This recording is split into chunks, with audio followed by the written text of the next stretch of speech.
Halo semuanya, penjualan mobil listrik di bulan Januari 2023 sudah dirilis oleh Gaikindo. Sebenarnya semua jenis mobil ya yang ada di Indonesia, cuman saya akan bahas sedikit mengenai hanya mobil listrik, terutama yang CKD, karena yang CBU tidak terlalu banyak ya yang terjual dan variannya juga belum terlalu banyak.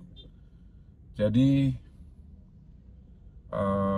dari data tersebut yang sudah dirilis bahwa hanya ada dua pabrikan yang tentunya CKD, yaitu Hyundai dengan Ioniq 5, terdapat 4 varian, dan Wuling REV yang mempunyai 2 varian.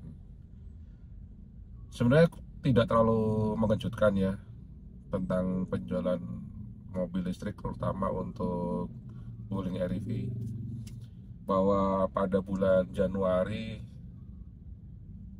bisa kita lihat datanya menurun drastis dari bulan-bulan sebelumnya, bahkan termasuk yang terendah.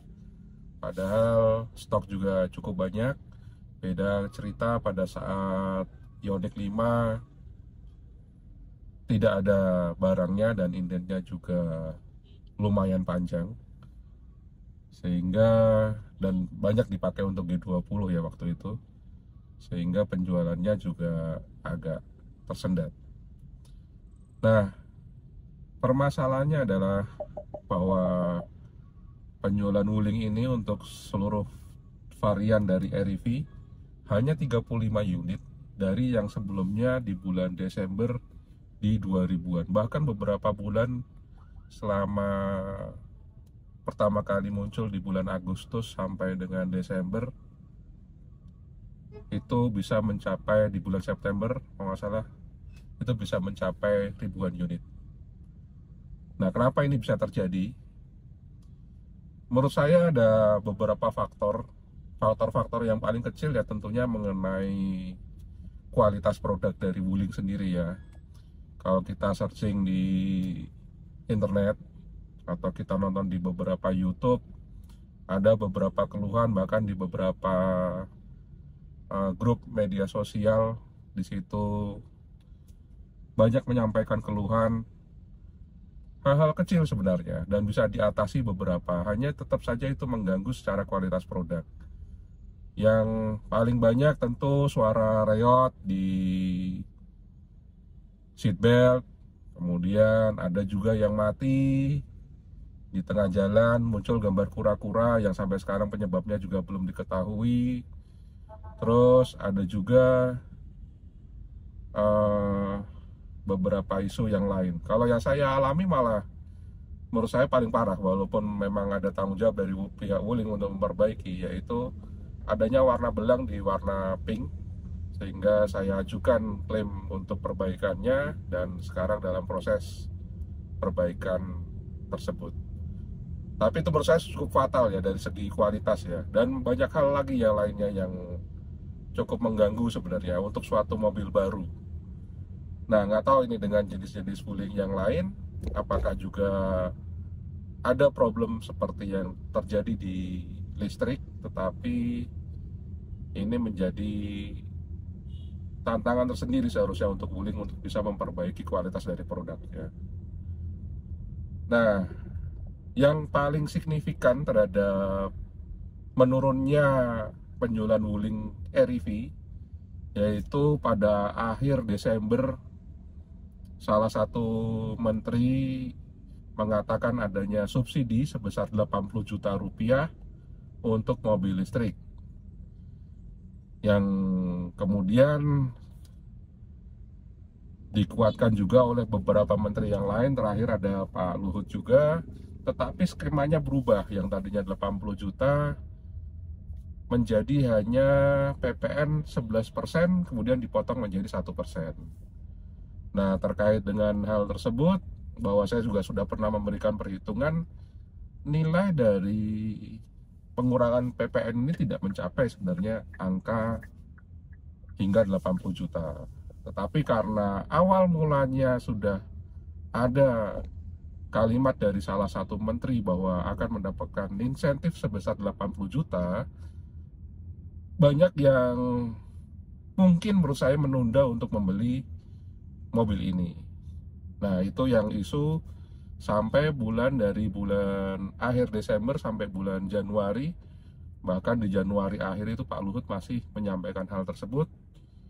Dan infonya awal Februari peraturan mengenai insentif ini sudah keluar.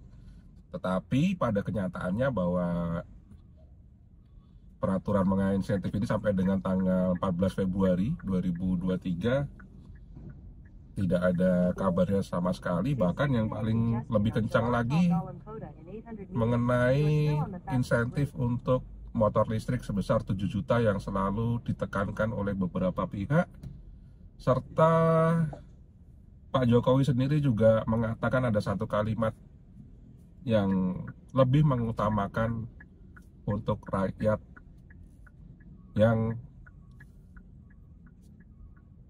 bukan tidak mampu ya, tapi lebih pas untuk mendapatkan insentif ini. Jadi isu utama yang menyebabkan terjadinya penurunan dari penjualan wuling ini menurut saya ada di masalah insentif yang sudah digemborkan oleh pemerintah beberapa saat yang lalu di bulan akhir Desember 2022.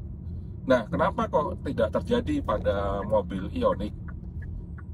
Ada segmen pasar tersendiri karena terkait dengan harga jual mobil Ioniq ini yang lumayan tinggi menurut saya, jadi di angka 800-an, yang kemungkinan para pembelinya tidak memikirkan insentif tersebut.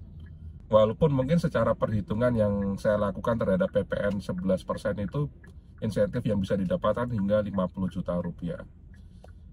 Ya, itu menurut hipotesa saya ya, menurut pengamatan saya selama ini bahwa Ioniq tidak terjadi. Bahkan sebenarnya kalau kita lihat juga pendingan penjualan terhadap Ioniq delivery kepada pelanggan itu kan masih sangat rendah sekali daripada orderannya ya, yang hingga mencapai infonya mencapai 6.000 unit atau bisa mencapai 1,5 tahun ya lebih mungkin.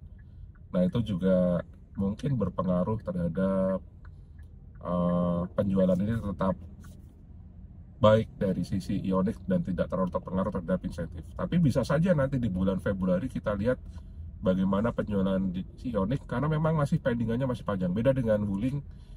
Jadi bisa kita lihat saja nanti perbandingannya di bulan Februari dan apakah insentif ini juga akan segera di-announce oleh pemerintah, bagaimana mekanismenya, karena tentu saja kalau masih menunggu sampai bulan Juni artinya penjualan mobil listrik akan sangat berpengaruh seharusnya, karena informasi mengenai insentif ini sangat kencang sekali ya, sangat dibahas oleh beberapa pihak terutama media massa dan di beberapa grup. Oke, terima kasih sudah menonton dan bye-bye.